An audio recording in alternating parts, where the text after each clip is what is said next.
There's a whole lot of different communities that use this building, and I guess a general approach is that this felt like a big house. My name is Rachel Nolan. I'm from Kennedy Nolan Architects, and we're at Balam Balam Place. Balam Balam Place is in Brunswick, which is an inner city northern suburb of Melbourne, about 6 k's from the city. We came to City of Merri-bek as a team, and in that team were Kennedy Nolan Architects, Openwork and Finding Infinity.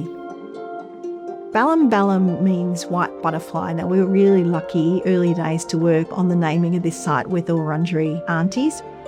And the idea of the white butterfly implies that there's transformation, which is exactly what happens here.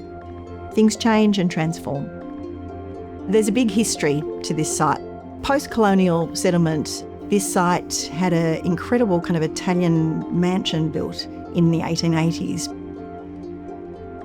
We were engaged by City of Merri-bek to make a new cultural and community hub on this site.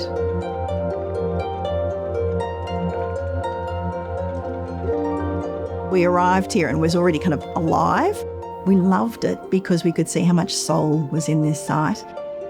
We understood how important it was to people, and they were making the most of what they had here, but we saw how much more it could be with better facilities. We had to think about heritage very carefully. There was a history with the central building where a lot of people weren't particularly fond of it. It was really about making less of the old building and less of the colonial history and more of the cultural history of the site.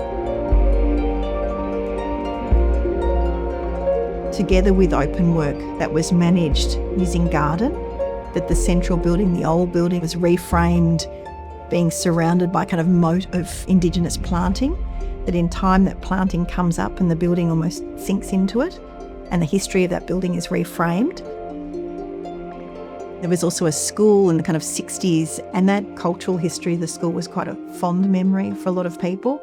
And that school frame was kept on the northern end of the site to almost hold the site, but to also almost act as a stage or a portal into the site. It's fondly known as the steps.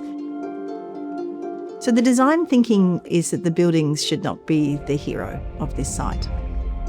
They should almost be the collaborator or the assistant, or they're here to help. This site needed to look like a kind of invitation or an opportunity to the community to come in and play. There's a kind of lightness about these buildings which make them not scary to walk into, and that was actually really important. Where we have used kind of evocative eyes on the outside of our building, we looked at these beautiful big shade factor blinds inside, almost like eyelids, which can protect the interiors from that kind of short, hard hit of east-facing sun in the morning. So it's quite kind of graphic inside. We used beautifully German-engineered shade factors Warema external automated blind on our east elevation, which gives us the flexibility for Blak Dot Gallery in time if they ever wanted to open it up to the streets or shut it down. There's a tiered shingled lightweight facade above the Blak Dot Gallery building, and then there's the other main building that sits on quite strong columns, which is a lightweight golden cladding. We used recycled brickwork also at ground level outside, which had come from demolished buildings on the site. The columns are all a beautiful kind of earthy red. The interiors are quite richly coloured, and again that earthiness is picked up. These big dotty floors and kind of ochre coloured walls. We used cork, we used Dura panel, we used materials that sometimes can feel maybe a bit more residential than municipal, so that you can feel like you're in a home situation rather than in a municipal building.